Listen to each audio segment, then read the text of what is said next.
All right, good morning, everybody. Appreciate y'all being here. Coming off the game there on Saturday. Really proud of our team for just the way they battled. I mean, it was it was a game that had momentum swings. It was a hard-fought contest. I thought we knew going into it, we were playing a talented team, and we saw that. The way they competed defensively, there were some things that they did that were challenging to face, but I thought offensively did a really good job. We had balance.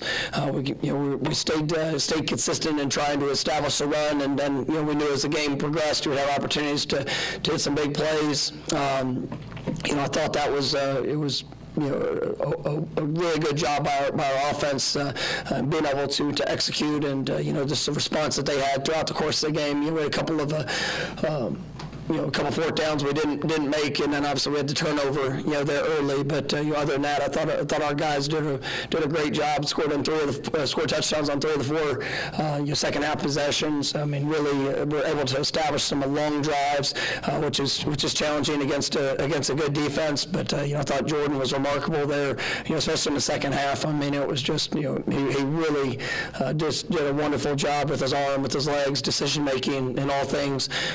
Defensively, it didn't start off the way we wanted. The ball got to the edge a few times on the defense. You gave up a couple of explosive runs. There were some challenges and adversity that that showed up. We got to be better at making sure we do have an edge, and whether it's fighting off blocks. I mean, there are a couple times that guys were restricted. That I thought made it even that much tougher. But at the end of the day, I thought our defense played an exceptional game. It was a tough physical team. Their offensive line, they've done a good job. They're leading the ACC in rushing, and we knew that would be a challenge. I thought their backs were really good. As advertised, what we expected. I thought our defensive backs did a really nice job, being able to kind of contain a couple of talented receivers that they had. Special teams, so proud of our guys. I mean, the kickoff return for a touchdown, something that we've been emphasizing, we've been working, and to see it all come together. Rodney on the one before, I thought was really close to being able to break it. I guess on his first return, and then when Duke after the pick six, it was a momentum swing, but man, what an incredible response. And the blocking of the 10 other guys was really impressive. Some great great effort from guys there. And then when Deuce got in the open field, I mean he trusted it, he hit it, and then it was impressive to see him take it back 99 yards for a big play in the game. Our crowd was remarkable. You have 3 straight home games, 3 straight sellouts, but that was really a special atmosphere. It was primetime game. Homecoming. Seminole Heritage Celebration. I mean, all those things kind of put into that game, and it was just a remarkable atmosphere, and something I'm definitely grateful for all of our fans, and what that meant, for the university, and to be able to put put the best of Florida State on showcase there for the world to see. But as we go into this week, we get to go back on the road, playing a Wake Forest team coming off a hard-fought victory, one that they showed a lot of toughness. They had a few games where they'd struggled previously, and to see them battle and to be able to come back and win that game the way they did, shows a lot of heart. I know it's going to be a confidence boost for them. It's a very well-coached team. It's a defense that's playing at a very high level. Especially the last few weeks. I mean, they attack and they show multiple looks, a lot of different things. The guys play really hard. 2 of the better safeties in our league, and how they play, and then obviously they're looking to make an impact. I think they had 9 or 10 tackles for loss last week. It's kind of some of these last few weeks we've seen teams that really very aggressive in their approach and mindset of what they do schematically, and that doesn't change this week. So you offensively, I know they were down I think to the 3rd quarterback last week, and he did a great job in being able to come in and just try to work and operate throughout the system. Had a 2-minute drive to take them down to score. There at the end. What to expect this week? We're gonna obviously playing, for their starting quarterback, Mitch Griffiths. I know he was kind of day to day, I think, for this last week, and we'll plan for him, and you'll be able to adjust to whatever whatever shows up and whatever the situation is. But they've got talented receivers. What they do schematically, offensively is really tough. Just with the slow mesh read, it's something that's unique to their program, and it's really unique to college football and how they operate it. So we know we got our hands full and need a great week of preparation, but for us it's about continued improvement, and that's what we talked to the team about last night.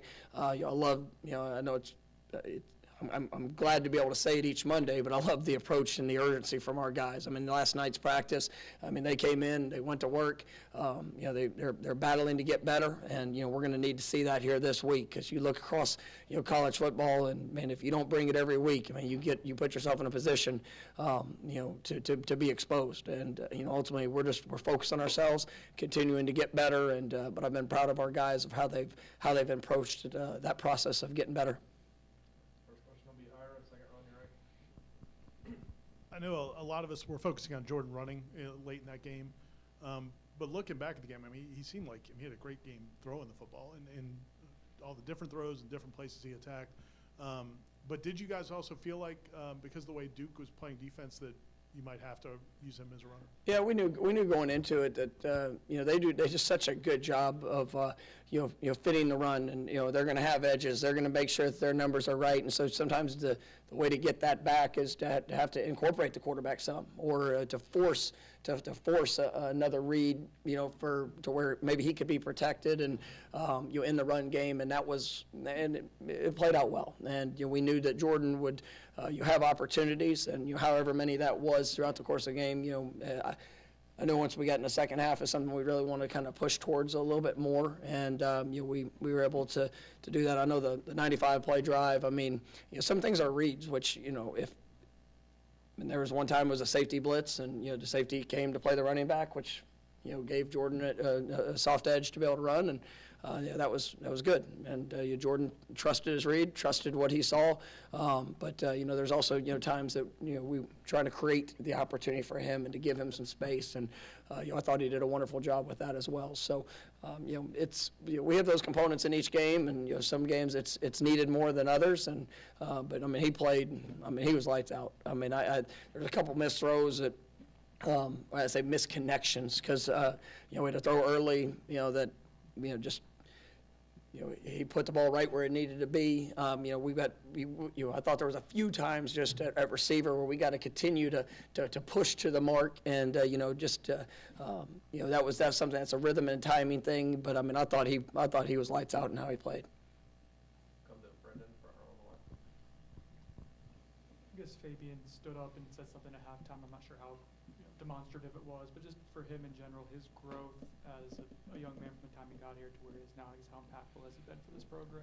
I think that's one thing that you see his investment in a program, and I wasn't in there at the time, so we're doing coaches adjustments, but I think that's one of the things that I love about this team is you see the passion and the care that they have, because they've worked so hard, and to be able to go out and to put, they want the same thing. They want their best to be put on display, and to be willing to stand up and step out to say that. Anybody can say words, but are your actions gonna follow up with that? I thought Fabian played one of his better games, was impactful. You could see him continuing to get better as the season's going on. But it's that's one of the things. Just as an entire team, you hope to see guys that have that ownership, have that buy-in, are willing to step out there with how they play and what they do and what they're willing to invest. And then when they speak, people will listen. And you have to earn that. You have to earn that, I guess, how you're received from all those messages. And I think Fabian's done that. And, he's continuing to work at a high level. He's pushing himself. He's really hard on himself, too, in some of the things that where he knows he can be better. And, I think that's one of the reasons why you're seeing that progress. Jordan, talking to him after the game, he talked about his meeting with you, I think, after the Syracuse game, the night after the Syracuse game.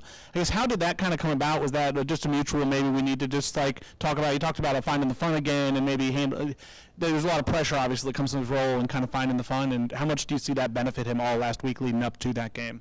Yeah, I mean, it's as we go through the season, you try to find, each week there's different guys that I'll talk to and different things that I see, and I thought it was a good time midway through the season. It's easy to get caught up when you're 6-0 and just ride the wave, and this is what we're doing, and everything's going good. And but if you see opportunities to get better, you have to get better. And I know Jordan puts a lot on himself, and it's what makes him really good. And it also, sometimes that can catch up with you. I love the way he's been playing, but I just thought it was a good point midpoint through the season, 6 games into it, just to kind of have a reminder of these are things that one areas that I think we can continue to get better, but also just a reminder of and go out there and be you, and it's each win, each week, all circumstance you're going to face, there's going to be pressure, that's going to be there. I mean, that's part of college football. If you don't, and I've said it many times, if you don't embrace that, well, this is definitely not the place for you. But, we go and we put a lot into it. And, but I don't ever want to see a guy, and this is a team in general. I've talked to the team about this. I don't want to see you go through a season and, have all the success in the world, but not enjoy it. And it's like, going out there Saturday night, I mean, it's one of the points I told the guys, I mean, you go start that legacy walk, you take a moment, you look around, you see, that was unbelievable, walking through our fan base there before the game, and then you get out on the field, and it was that was a special atmosphere, and I just want them to receive all of that and to enjoy that, and to not get caught up in just the game. I mean, take all of it in, and man, go have fun playing this game that you work so hard for. All right, next week, Corey, second row on your end. Kind of a multi-layered question about the fourth down calls. On the first one with Jordan, it's a QB sneak, but he doesn't go straight ahead. He kind of goes to the left a little, which he's done before.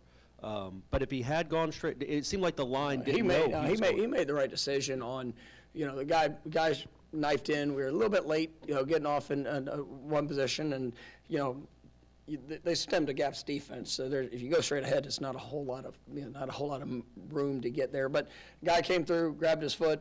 His knee got down just half an inch before he had the first down. So I mean that was one of those things that ultimately Would I do it again? Absolutely. And and he made the right decision.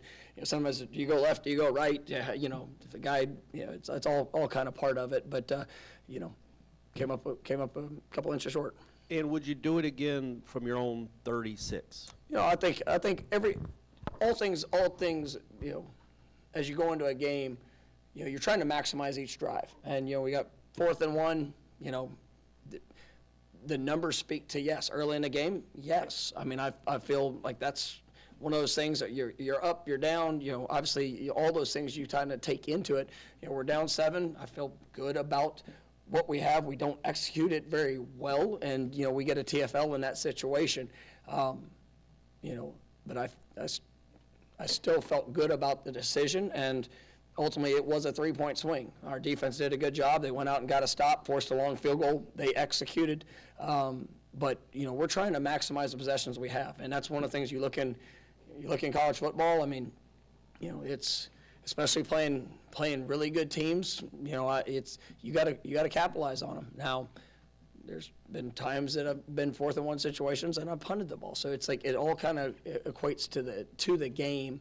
But in that moment, I felt confident what we would do. Obviously, that did not play out, but also our defense did a good job of kind of having our back and really holding it to 3 and forcing a long field goal, and our guys were able to overcome that. We'll go to Jordan back left.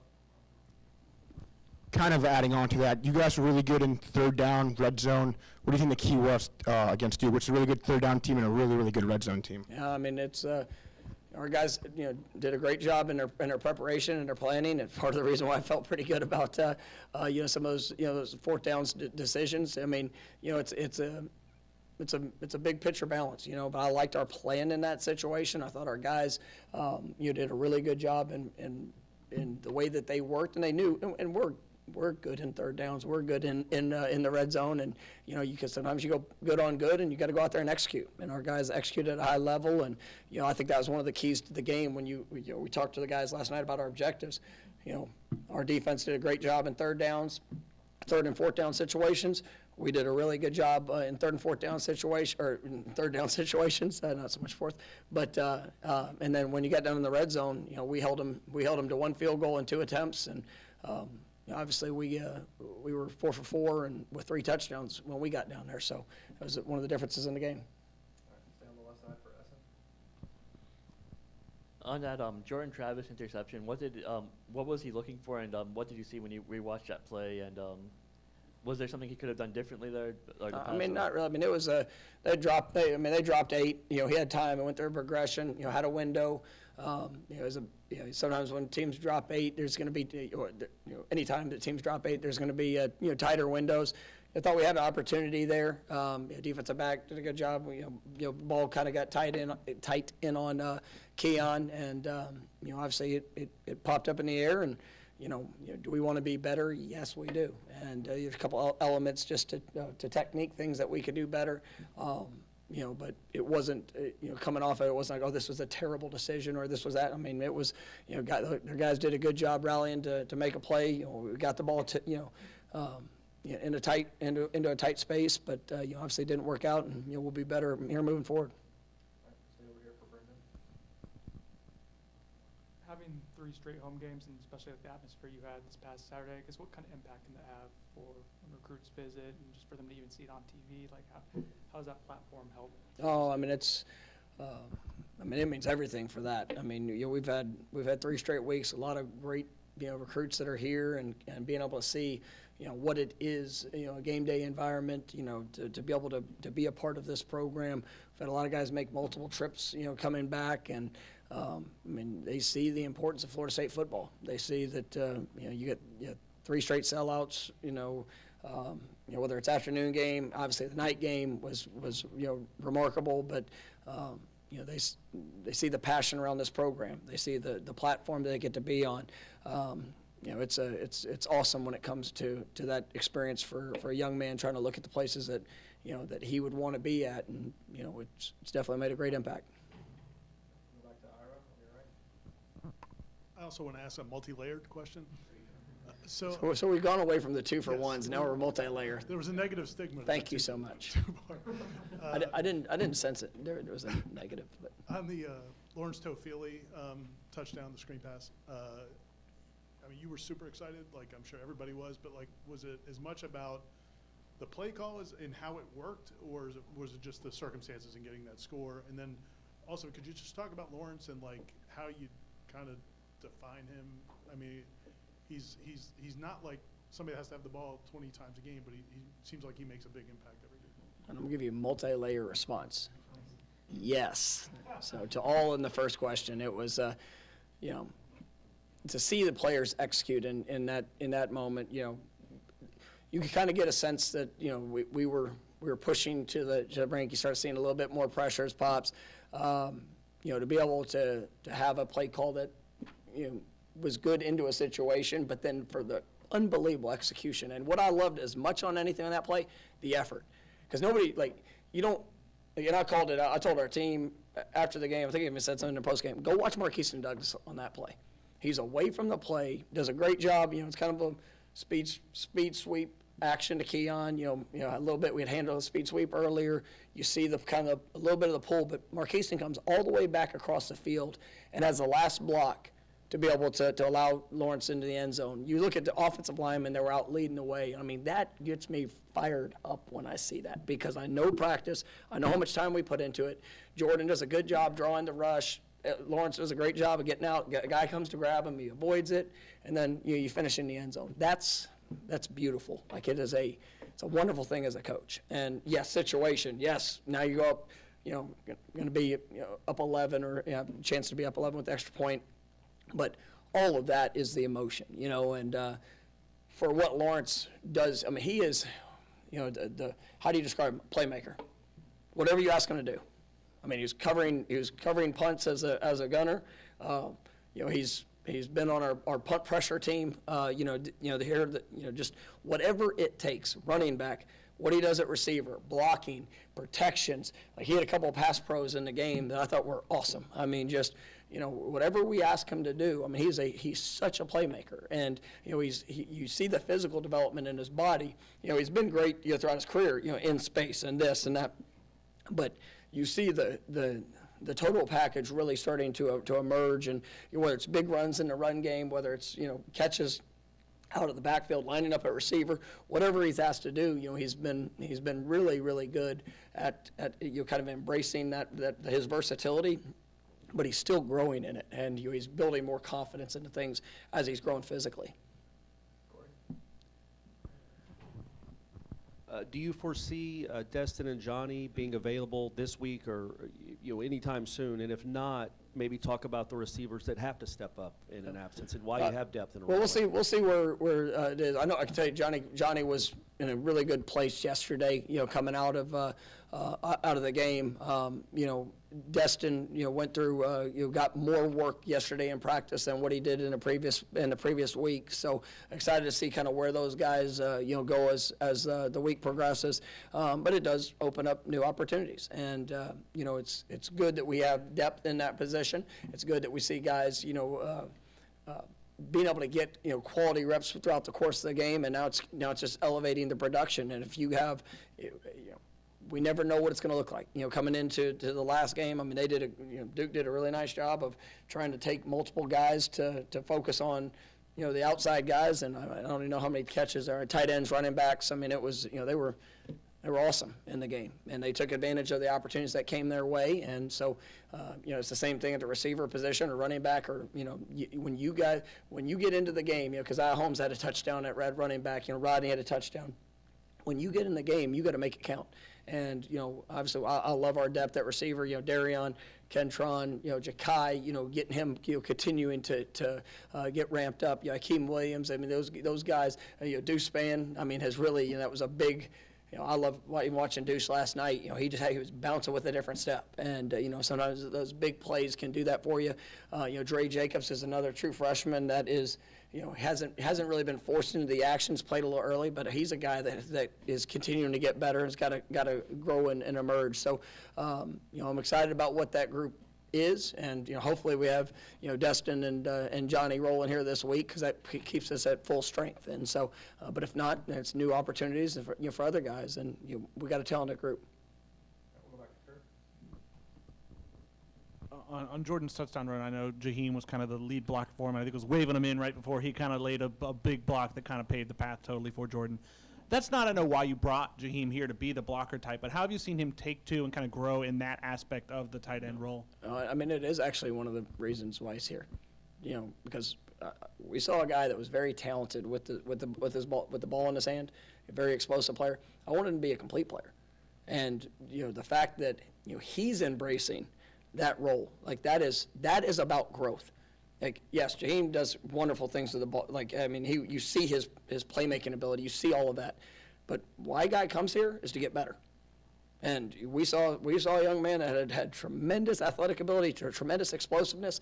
He didn't know how powerful he could be. And like, I thought that showed up in the game a few times where it's just like, man, I was very, very proud of him in that. And it's not, you go and there's so many guys that are out there, like, Johnny Wilson coming in, a few years ago, I mean, it wasn't just because of all the catches that he had at previous institutions. We said, oh, this is going to be a next great receiver. I mean, I want to make sure that when somebody comes here that yes, does Florida State get better? Absolutely. But do they get better? Do they improve? Do they have an opportunity to grow and be all that, that their potential is? And I think you see that with Jaheim, and that's what excites me about seeing a guy that comes in and buys into something that might not be a whole lot of fun. I mean, and sometimes that the things that you get asked to do, and that, but he's now embracing it where it is something where he sees it as his strength. And so, Yes, I think it adds to the level of versatility of what he brings, and it just definitely makes him a more dynamic weapon with or without the ball. We got time for two more. We'll go to Aslan in the back right corner. Coach, after the game, Braden just talked about just the good chemistry in that locker room and the pieces that you were able to bring in. Obviously, the transfer portal, you've been very sort of meticulous about bringing in guys that have multiple years, but a guy like Braden only has 1 year left. What kind of value does it have a guy that's played so much football and is kind of sold out and buying into your guys' vision? Yeah, I mean, Braden's been remarkable. Very similar mindset to what Jermaine had when Jermaine came here. Now, our program's in a little bit different place than, there's more, we had more like-minded individuals that, that Braden's come into that group, and so, but it's still the same impact. Like he wants to be great for his teammates. I mean, he is in this building as much as probably any human being. Like he utilizes every resource. He's there to to build relationships with his teammates. Because I mean, it was a very similar story. Like this is a 1 year deal, but if it's just about the on the field, if it's just about what that's going to look like, then this is probably not the best place for you. And he's like, Coach, I want to come in and be able to make a positive impact on all things, the culture, the teammates, the experience, what it is to be a Florida State Seminole. And man, if you watch him play and you watch the relentless effort and pursuit and physicality, the celebrations with teammates, I mean, all of them, we're getting all of Braden Fisk. And, we're trying to help, give all that we have to help him continue to grow. But that's what you want. You want guys that buy into the total experience of what it is to play football here. And, I think he's done a great job with that, and he's continuing to get better. But, I mean, we got a great team, and I say we have a great team because of the character of the guys that we have, and he definitely has added to that. All right, last one will be Ira. You alluded earlier to how much attention they were placing on stopping Keon or slowing down Keon and Johnny. With that in mind, how impressed were you with just the desire from Johnny on some of those catches? I mean, he made a few catches where it was like he just decided nobody else was going to get it. Yeah, no, I mean, I think Johnny's, I've seen missed a game, missed a game, but I think he has played at a very, very high level, and had a couple opportunities earlier in the year that maybe he caught but just didn't finish on there when the ball got to the ground or all those things, and you see him playing at, I think, an elite level, and he's really done some great things in practice, and the way that he's pushing.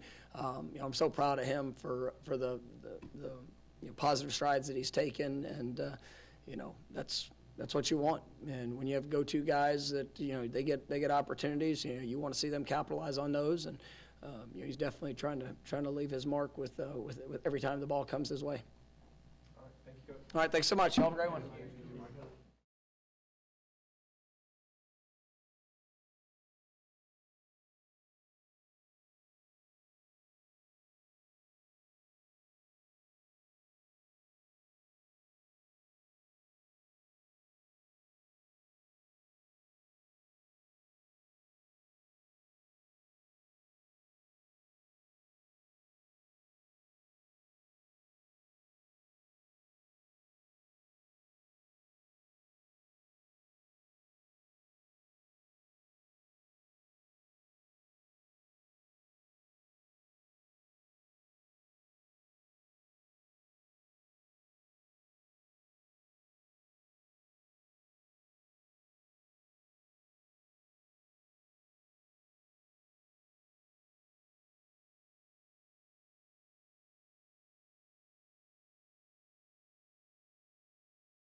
Overall performance for Saturday for the offense, putting up 38 points against a very talented Duke team.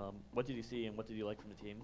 Yeah, I mean, improvement-wise, we still talked about the obvious situations on Sunday where we're talking about. I thought that we did a better job in the red zone this game, which was positive, but, same situation, halftime, 2-minute drives, we got to do a better job. obvious run, obvious pass downs, you know, the critical situation, the 4th and 1s, the 3rd and longs, the things of that where everybody kind of much knows what you do. We got to execute better. But I thought the response was there. And what I love about our team, I'm on the sideline, is that there's never any panic or unsettlement, or, I mean, it's just, you know, whatever needs to be done, they're going to get done to make sure we come out with the win. So they've learned that winning behavior, which I'm proud of that. Seemed like an awful lot was working for Jordan in the final few drives of the game. I guess what stood out about his performance when the game was on the line? Yeah, I mean, Jordan, he knows what needs to be done to win. You know, whether we need to, you know, whether it be handing off the ball, whether it be throwing it, you know, tight ends had big games. His name, Patton, I thought he did a good job checking the ball down, finding the tight ends, finding the check, like, you know, not forcing much. And then, you know, he's still a dynamic athlete. And so it gives the defense a lot of problems to be able to, because sometimes they forget that he is a dynamic athlete and he can run and he can pull the ball and be very dangerous. So I like what Jordan has done so far this season of just finding whatever needs to be done to make sure we come out on top in the second half and especially in the fourth quarters. Can you talk about the offensive line rotation? It seemed like all 8 guys got significant time Saturday night. Yeah, I mean, all 8 of them got in there good. I limited Rob a little bit more than normal. I think I only got him 1 or 2 drives in there, still letting him heal up. Bless started the game, and then I finished it up with Darius, let him finish the game. And I left Keandre in a little bit longer because I thought the matchup was good. He's a bigger body. He got on the screenplay, you know, and things like that. So I think we're able to not only keep some of those plays off those guys so we can keep getting better as the season goes, but also we got guys that can go in there and help us win, where there's not like a significant drop-off. Like Byers, he didn't finish the game the week before, but he finished this one. I took him out a little bit early to sell him down a little bit, and he played really well in the second half. So I'm just proud of those guys. You know, they've bought into the rotation. They understand it. And also I can use it as a motivational tactic, too. You know, you saw a couple of guys maybe they got – I mean, Meach got a holding call. I put him on that play. Not to basically say he's in trouble, but to, hey, what happened? I get more conversations mid-drive because I can swap those guys out pretty good and get instant information instead of waiting for, you know, a touchdown or a kick. So, you know, they understand it, you know, and I believe in those guys to help us win games. So, you know, it's not I trust those guys. You talked about running in those obvious situations. Mm-hmm. Are those usually a numbers deal or a scheme deal, or is guys just have to win their one-on-one? Is it technique, or where do you think that where's the growth opportunity? All. You know, a couple of situations came out. We were laid off the ball on the quarterback sneak. We got to hear the count, understand the difference of the cadence variations when we're doing those type of things. And then on one, you know, we had an open B gap. JB went down, climbed to linebacker. We got to assist the tight end backside on that. That was an open B gap rule that we got to make sure we get our feet in the ground. It's not just like an open field play. You know, that situation is different than just running zone on 1st and 10 and 4th and 1, knowing they're going to pinch hard. So that was a situation he has to learn from. Whether it be pass protection and 3-man rush, where even if you go 3-man rush, the tackle's still by themselves if the guards don't come help them. So them understanding, hey, all right, I'm giving the center my body, but I'm giving the tackle my eyes.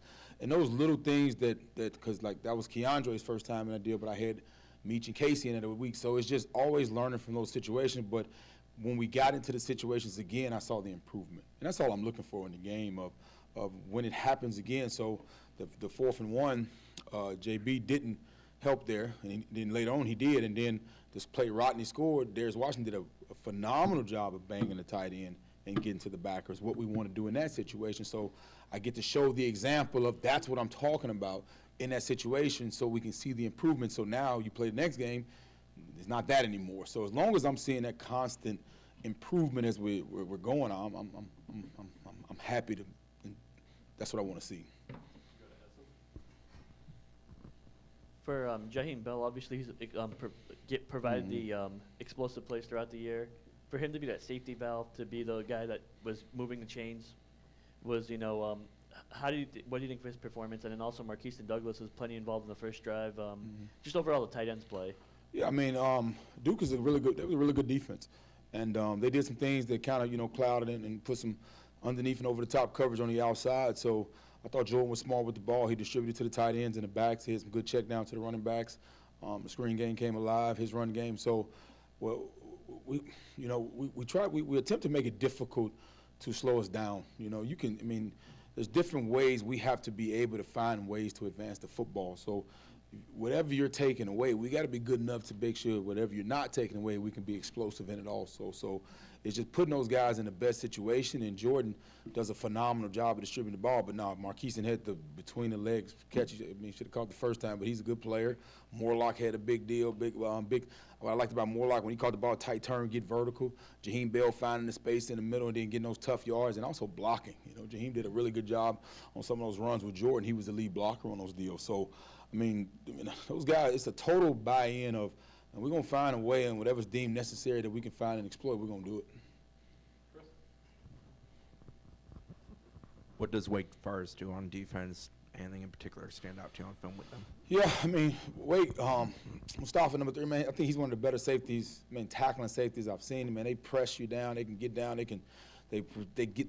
got up in the same base look, but they got so many different deals that give you issues, where they be moving the front right before the snap, going to 3 down to 4 down, and things of that sort, how they can basically get, the safeties involved in a run game, how they can, create the twist in the D-line that creates problems. So you might think you got a light box, but they're understanding how to leverage the run with the guys in the box to create the extra hat by dropping in and out or changing the front right before. So they're going to create some problems. So we got to make sure we're on point, understanding what we're strong at, and giving our guys the answers and the tools. But they've always been solid on defense, so we got to make sure we're on point. Kind of wanted to circle back around to some of the things that you're teaching offensive linemen, like during the rotational parts, when you bring out someone like a Meach to talk to them, like how are you getting data points in that moment of, as you're watching the game obviously happen, but you're also trying to teach a player simultaneously. I guess, how do you go about knowing what they're doing right and wrong in real time, and then being able to correct them while things are happening? Well, we were running a little bit of a man scheme, the insert scheme, and they twisted on one, and Meach grabbed the guy when he came in, and I didn't see the grab, and I wanted to, I wanted to see, was it the scheme, the man, or was it the movement? So I sent KJ in, I think it was KJ or Casey, and I put Meach to the side. I said, Meach, what happened on that? He said, well, he twisted it, and I grabbed him too high. I said, all right. Then on one, we had a man scheme called, and the guy slanted out, and Casey got swam on it. So I sent, Meach, Casey, what happened? He came out quick. So then that communication becomes, hey, Coach, we probably need to get out of the lock schemes and go more, just full zone, so we can be able to handle the movements a little bit better while we're out there, and I'm getting this information just as if I'm on the sideline. So we're able to make the adjustments, and then the inside zone start hitting for us later on. So, I mean, it's not only just information, but it's also matchups, fatigue, number count. We got to count on these guys. So it helps us mid-drive if I need to get immediate information, if I'm confused on something. Now, if we see it, if we see it in the box and I know what it is, I know exactly what it is, might not call for a substitution because, hey, a guy just lost a block or a guy went to the wrong guy, so that's ball, that's going to happen. But if it's something that I am not for sure clear on, that I want information from, I'm going to make sure I get the information. How would you describe LT as a player? Like, because he's not just like, this is what he brings to you. He does so many different things. Yep. Like, if you were telling somebody, you've got this guy, Lawrence Toafili, how would you describe him as a player? Just ultimate focus, unselfish, growth, because LT has made some big plays here, even from young, and now he's being that older vet guy in the room. And he used to be a guy we only could say, hey, we're going to line up and do these things. Now he can do it all. So just the growth and the development of being a complete running back, he has been the display of that. And that's why I've been proud. LT, one of my favorite players on here, just because he went through it all, man. He had to go through the gain weight. He went through when we didn't have many backs, and I remember going out to practice, and he said, I ain't getting hurt. So he was like, because, we were scrimmaging at the time, and we started getting low on guys, and coach was like, well, let's start pulling some guys. And LT said, well, don't pull. I'm not going to get hurt. I'm fine. And what he was basically, he wanted the reps, he wanted the repetition, because he wanted to fix some of the things that we had been on him about. And he's doing a better job. He's protecting the football really well. Man, I've been real proud of LT. Just how focused and how committed he is to the development and process of it. But and he's a dynamic playmaker, so that makes it even better if we can just get the ball in his hands. But no, LT is the steady Eddie of this offense, man. He's been a cornerstone of that room because the room has changed, and he's always been constant in it. a guy like Keziah Holmes, obviously, I mean, that's a deep room. It's, I'm sure, hard to get on the field even where you may be earning it or showing out on the practice field. How have you seen him wait his turn, and I guess how nice for him to be rewarded Saturday night? Well, yeah, not really waiting your turn, just earning your reps. You know, you got to be a guy that we're not having these specialized plays where we're going to say we're going to call this and you're going to be in. You got to know what to do if the play is called and what we're requiring to do. So as they keep learning that, where we're not making these specialized packages and things where he can go in there and be an every down back, whether it be protection, catching the ball, running whatever scheme it is, whether it be inside or outside. So as he's growing in that and showing improvement, he's earning those reps. Same way with Rodney, same way with all, man. You got to be able to go in there, and the play that's called in, you got to be able to execute it no matter what the situation. If you're in there on third down, you got to be able to pick up the protection.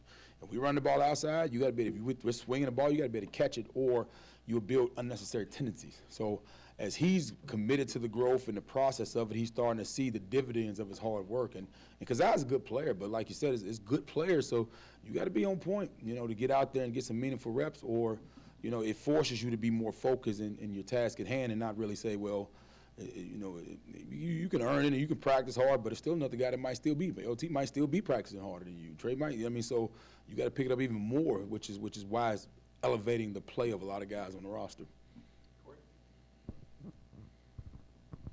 Against a good defense like Duke, well, any defense really, but especially a good one, how beneficial is it, you mentioned it, to have a dynamic playmaker at quarterback, man? You started running the ball as a team much better when 13 started running the ball. Yeah, I mean, a lot of that is Duke because, you know, they can manipulate the box, they can add numbers, they can make it look like a light box, but they got to twist backside and the corner's peeking inside to make that seventh guy. So when you have a quarterback that understands, that's the name of the game. I mean, it starts with that position, and everybody knows it. That's why they get the most attention. They get too much blame and not enough credit, you know. But Jordan has been doing it for so long. I mean, he sees it. He knew the conversations. He knew when he could pull it. On one of the pulls, you know, we hadn't even talked about pulling the ball, but he saw it. So, you know, of course the run game is better in all football when your quarterback presents a problem as a run because he's the extra hat.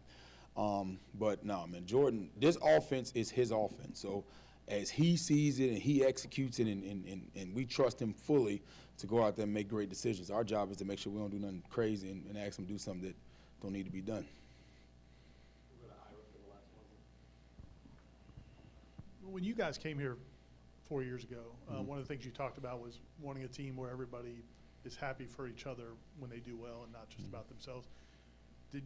Is it even stronger than it was last year, or did you feel like you guys turned the corner a while ago? Like, is it continuing to get stronger? It's a continued process, but it's a reset every week and every day because emotions are real. Want to is real. I want a room full of skilled players that want the football and desire it every play. Because that drives practice, that drives improvement. But it's a constant battle because as you keep going in this, the pressure builds up even more. So it's that constant continuation to humble myself and actually be thankful for a teammate, a brother, and even in not only just those players, but coaches, people, every profession, you know, we all want to be, man, that guy got this, why, man, his article did, my article was better. You know what I mean? So it's always that constant humbleness and humility to build the relationships where you're constantly happy for another teammate, because when you get your moment, that was my favorite moment when Deuce broke the kickoff return, because you saw players on the sideline. I mean, everybody was so happy for Deuce because Deuce is a good player. He really is. He's big, fast, strong. He's learned the position. He was a quarterback in high school, and he's steady developing. So to see that moment and him take advantage of that opportunity, everybody was happy because they were genuinely happy to see him have success because they know how hard he's working. And so those are the moments that not only put us back in focus and reset the mindset to love each other, but it makes it more real and authentic and not just speeches and words. Okay. Thanks, Coach. Thank y'all.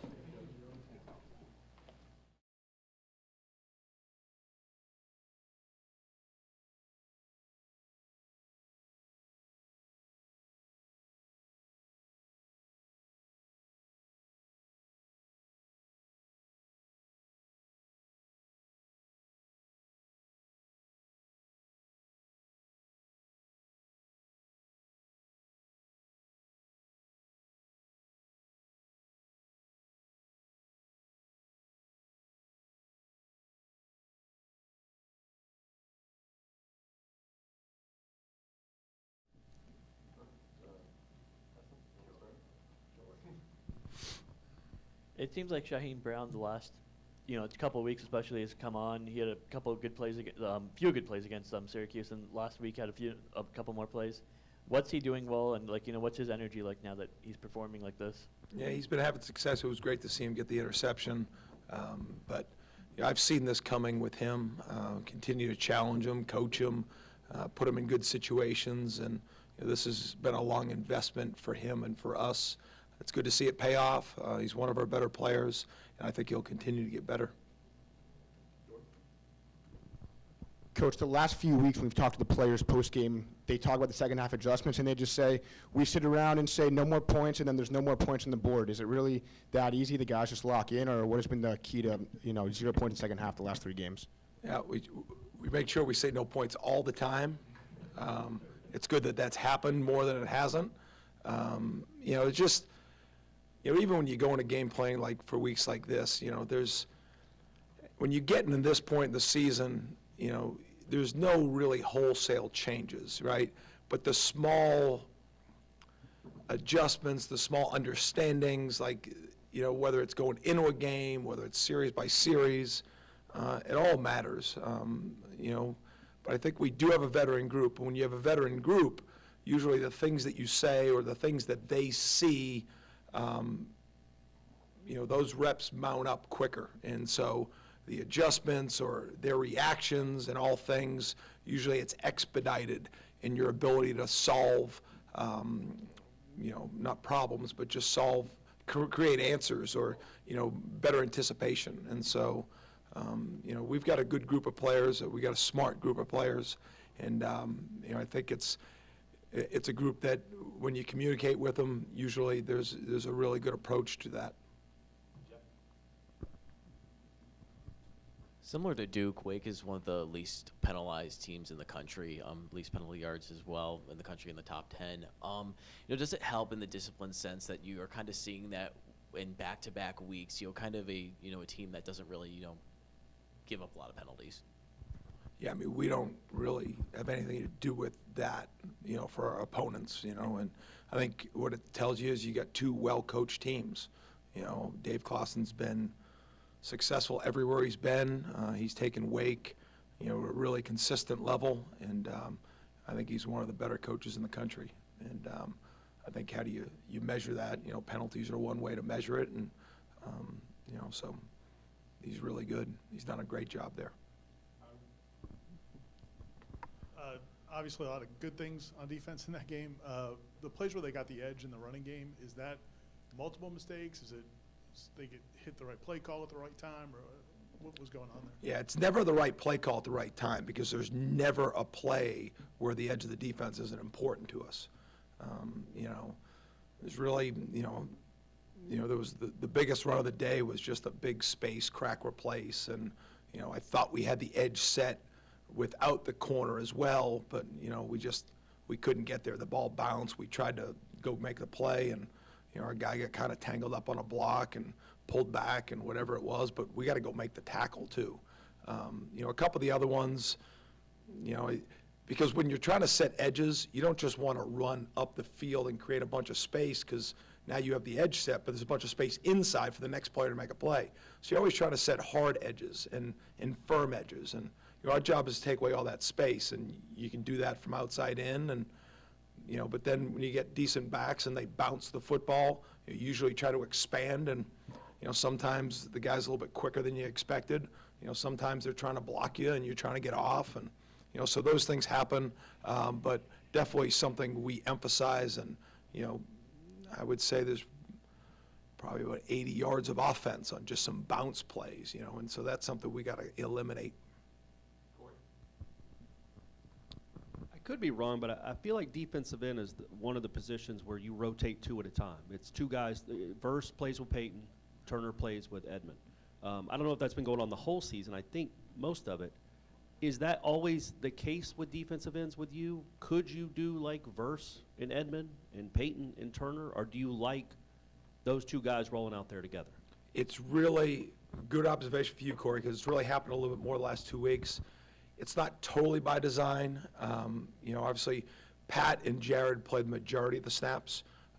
You try to roll, Byron's got a certain play count we're trying to hit with. Gilbert has a certain play count we're trying to hit with. And really, it's meant early in the game to sub it in a four-way roll where it's usually not just Gilbert and Byron or Jared and Pat. Usually it's more of a mixture of the two.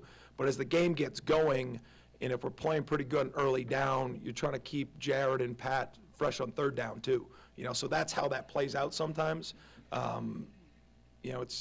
It's not by design going into the game, but based on rep counts and how the game's flowing, at times Jared and Pat will rest together. You're just trying to get them ready for third down too. Yep. I'm guessing that the rotation part is probably part of the answer to this, but what you guys have done the second halves these last 4 weeks particularly, how much of that is the guys seeing what happened in the first half and understanding what you guys want to do differently in the second half, or how much of it is the rotation, or why do you think you guys have been so good in the second Yeah, I think it's both. I think we played 21 players, significant snaps. When I say that, I'm going to say the 21st player was probably at like 15 or 16 reps. And so, that's 3 or 4 series. I think, Conrad, Omar were right there at the bottom of that 21 group but that's significant snaps in my eye. So when you're playing that many players, you're bound to be fresh. And so when's that going to show up? It's going to show up late in the game. It's going to show up late in the season. And, so I think that has something to do with it. But I do think we have smart players. And, just as the game goes on, I think those things start to pick up a little bit more, Before the season, you had said that Braden Fisk is someone you were excited for the fan base to see in action. The amount of energy that he's played with, especially this past week, I guess it's been pretty consistent, but for the impact he's making from just an energy standpoint, I guess what has that meant to you guys on defense? Yeah, I'm really glad you notice it. And, because when you are rotating guys, when you are having impact, and, the last couple of weeks, third downs, we've been really good, but they're not typical third downs. You're still getting a lot of run game and quick game passes. And so maybe some of the impactful stats that, the outside world just judge people on, of sacks and hurries. But Braden shows up in so many ways, he's working his tail off on how he's playing. He's loved by his teammates because they just see him on Sundays and Mondays and Tuesdays and the work he puts in, and then that stuff shows up on Saturday. And he's been a force for us. He's somebody we rely on. We're trying to keep him on the field as much as we can, but keep him fresh at the same time and get that balance with Braden. But, we've got packages with him at defensive end, that we probably haven't used that much, but we're ready for that. We've got things to try to get him centered up in one-on-ones. And, I think the world of him because of how he goes about his business and the smile he has on his face. Plus, he's big and fast. When Coach Norvell is so aggressive on fourth down, does that give the defense confidence knowing how much the coaching staff trusts them? We trust Mike and whatever they do, and then we go out and react. There's a lot of times those things work. We get first downs, we go down and score. When we don't, then it's our turn. That's how you look at it. There's times that, we need them to pick us up. There's times that they need us to pick them up. Sometimes that our kickoff return team needs to pick up the team, and that's just part of being on a team. Anytime your team's lopsided on one side of the ball or lacks a phase, that's going to show up in big games. But when you're really balanced and you're good in a bunch of different ways, situationally, on both sides of the ball, that's how you wear down teams, and that's how what happened in the Duke game happens. You get a bunch of stops in a row, you start creating some big plays on offense, you take a kick return back. I think that does come back down with how we use our guys in the special teams too, because they're interwoven. You look out there and you got Kevin Knowles playing next to LT on punt pressure. You're punting the football, and you see Ja'Kai Douglas covering a punt next to Azarie. That's just the best of our team, and I think that helps intertwine the belief in our guys, and whether that comes to going for it on fourth down or needing stops in 2 minutes, I think it's just good and indicative on what this team is.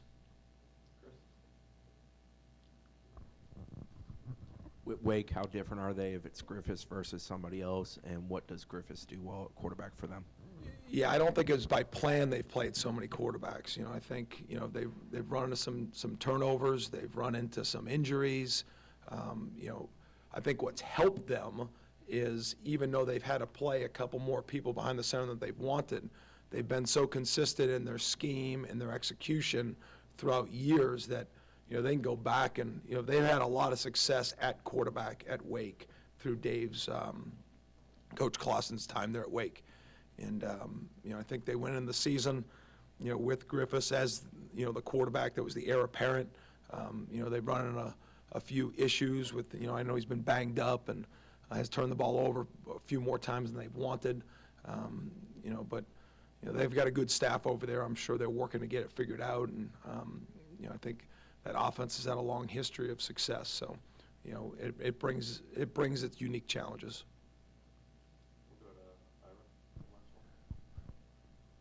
Holding is going to happen. I know there was a former defensive coordinator here who you know well, who used to say holding's a personal problem to the defensive players when they complained about it.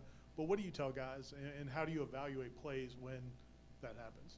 Yeah, I mean, our job is to get off blocks and make tackles, you know, regardless of the technique. And I know this, if you're comfortable being held, you're never going to get it called. And so it's just about trying to create block destruction, you know, get back off of blocks and go make a play. And, you know, I try not to even address it. You know, I mean, Mike deals with the officials, and, you know, I try to deal with the players. And just, you know, we just got to get off, and that's part of it. And, you know, there are things out there that get called, there's things that aren't. And you just keep it moving and make sure the technique and the effort is what you're coaching. It's a bonus question for you. It is the second week in a row you're not quite sure who the starting quarterback is going to be. But does their offense change from one quarterback to another? I know you were addressing that a little bit. And did Duke's change much? Because it's not like he lit you up with his arm. So what really changed when Beeline came into the game? And do you foresee anything changing depending on who these Wake quarterbacks are? Do they have a similar skill set, I guess? Yeah. You want me to do the Duke one? Sure. Okay. Yes. So bonus. I'm on you. But it's great questions. You know, as far as Duke, you could just see the confidence. I mean, they allowed Riley probably a little bit more at the line of scrimmage, you know, and when, you know, the younger quarterback came in, I mean, they were trying to protect him. You know, I know the 4th and 3 play call was just what they thought needed to be done, but, you know, it was a little bit different. You know, the style of the offense is still the same. I mean, the formations, it's not wildcat. You know, when people sub that guy in, that's what's going to happen. There are strengths and weaknesses to each player, and I think a play caller's job is to get that player comfortable. But you don't want the other 10 to have to change. You know, with Wake, you know, you know, it's the same offense, but you could see, obviously, in the past, they've had some quarterbacks that just operated at just such a, they were always ahead of what was going to happen, because whether it was the skill level or the talent of that person, or it was just, you know, how comfortable they felt. You know, I think as Wake moves forward, and, you know, they've had a couple people behind the center, the good thing for them is all these guys have been in the same system. You know, I wouldn't say the offense changes much, but, you know, there were even that last pick game where they had a different starter. You know, you saw a little bit more called design runs, probably just to get the quarterback comfortable. I think you will see maybe some schematic changes that aren't full-scale changes, but maybe something that takes things off the plate of the quarterback to get him comfortable, whatever that is. Screen pass, called runs, called quick games, something that builds confidence. Thanks, guys. See y'all.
why'd you wait so long to call that kick return play?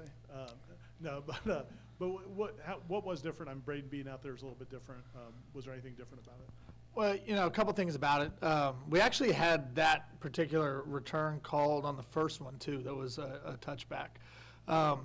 We just thought throughout the course of the week as we evaluated our own personnel against what we were trying to get accomplished on that return, that Braden would give us a really good opportunity, because that was a difficult single block that he had on the guy that he was responsible for. As we counted, it's the R5, as we count from outside in. And we knew that block could be the difference between it being a touchdown and just potentially just a solid return. And he did a phenomenal job. He's been on that return unit for us all year long, more in a reserve role. But every week he's out there practicing, he's prepared. And, when we needed him to go do it and go execute, he did a tremendous job. And I think that just kind of speaks to, who he is and kind of what he's all about as a player and how he's impacted this program. For someone like Deuce, who obviously has a ton of athleticism, kind of trying to find ways to use him and to utilize it to get that shot of confidence, I guess what does that mean for him potentially going forward?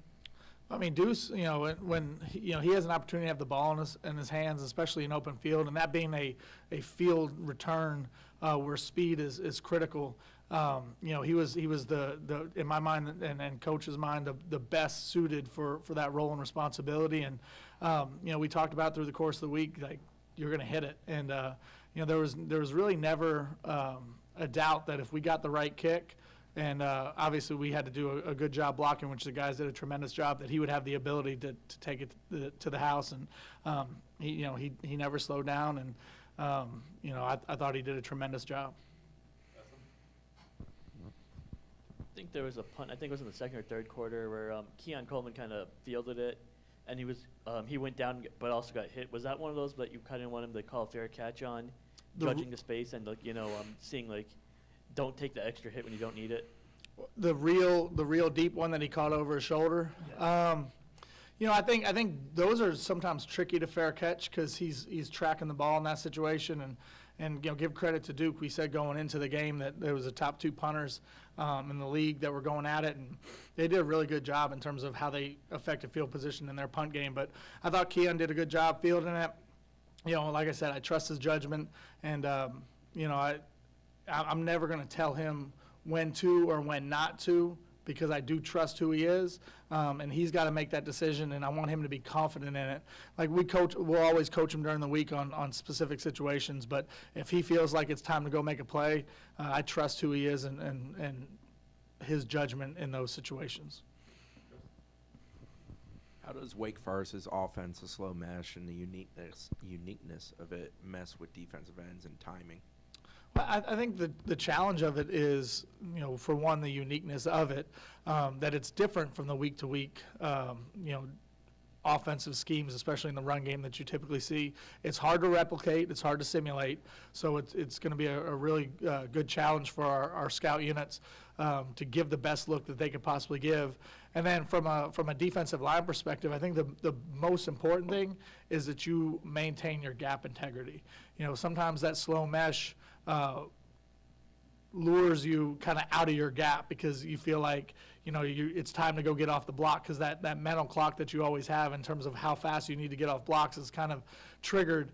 And, you just got to do a great job with gap responsibility and owning your gap. And, it's going to be one of those things that we've now gone against it a couple years.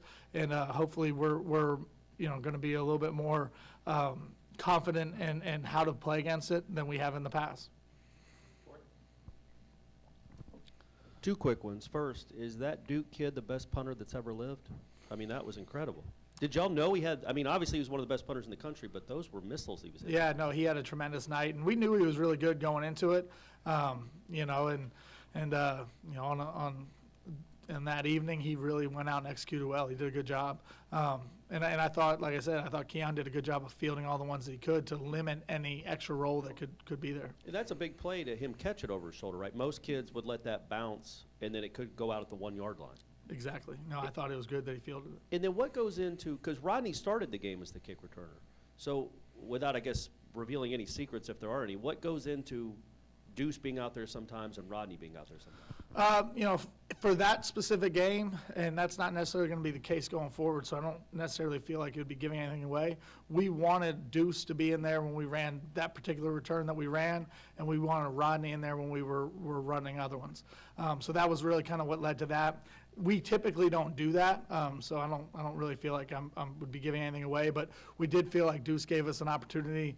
I think Rodney would have given us a tremendous opportunity as well, but Deuce gave us the opportunity on that field return to hit it quick, and he did a great job. It's probably a better question for Coach Norvell, but we had other stuff to get to. When the play where they end up forcing you guys to call the timeout in the fourth, when they acted like the offense was going to go for it, can you just talk us through like what happens in those circumstances, like deciding whether to send out the which unit, and then also was there ever a scenario where they would have been able to snap the ball without you guys calling timeout first? The TV made it feel like the referee helped them by holding it, but a timeout could have been called at any time. Well, a couple things about that. I think after the incomplete on the third down play, I think there was a little bit probably on our end of an assumption that they were going to punt the ball in that situation midfield. There was no exchange of our personnel. We didn't send the punt pressure unit out there, and we weren't really calling for the defense to come off. It was kind of like a reaction to the third down play, which now is a great teaching moment for us on Sunday to talk about. You cannot leave the field, obviously, until you get called off the field. In terms of the referees and how they handled it, and whether a timeout was needed, to my knowledge, they did not substitute. If they did not substitute, they'd be able to snap the ball. If they did sub, they have to give us time to sub, and the referee would stand over the ball. I did not take my eyes over there to see whether they had a substitution or not, but if they didn't, they would have been able to snap the ball. And taking a timeout was, in my opinion, the right thing to do to make sure we had the correct personnel on the field. But there's no scenario they would have been able to snap it with nobody, without you guys calling timeout. I think by letter of the law, they probably could have. I think they probably could have. I don't know why they couldn't be able to if we'd had all of our people off the field and there was no reason for all of our people to be off the field. I don't know, though. I've never seen that actually play out, but I think they probably could have. Oh, absolutely. No, yeah. It would never have happened because Coach would have called timeout. Yes. Yeah, I agree with you. Yeah. We're asking the crazy ones today. When a kick returner does puts his fist out, extends, could he then catch the ball and run with it? Is that a fair catch signal? Because it doesn't seem like draw me into the Iowa, Minnesota. So kick returner specifically. So they go through some of the parameters. The referees typically do a really, really good job before the game, especially in games that are during the day when there's some sun out, of going through what they're going to look at as a fair catch and what they wouldn't. Because sometimes you're putting your hand up there because there's a glare from the sun that you're just trying to block out. So they talk about keeping your hands down below your shoulders. The arms to the side, to me, is not a signal for a fair catch. I've seen people do it to try to deke people into slowing down and then run and return. I've never seen that called as a signal for a fair catch. But I think it has to do with where your arms are at. Obviously, waving anything above your shoulders is going to be called a fair catch. Anything low to your side, you're probably good to go with, just like I think you're good to point at a ball that's on the ground and then return it. I think where it gets gray is when it gets kind of up in here, what that is.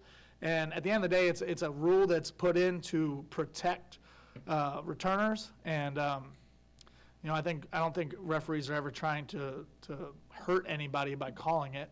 I think it's just, sometimes hands get out, and we had one with Micah last year where, he said he was blocking the sun. It looked to me like he might have thrown his hand up, and those are tough judgments because you don't know intent of what the returner's trying to do. I know when you guys are on defense, there's like a punt alert yell on the sideline on third down. When you guys are on offense, is Mike communicating on a headset that if it's fourth and if we're better than 5 yards on this next play, we're gonna go for it on fourth down? And how alert do you have to be in Ryan's mindset to know when he's going to be used or Alex is going to have to punt? Oh, no, that's a great question. So I have the capability on my headsets to be on both sides of the ball. So anytime it goes to third down, I go to the offensive side of the headset, and there is some discussion of whether this is 4-down territory or potentially not.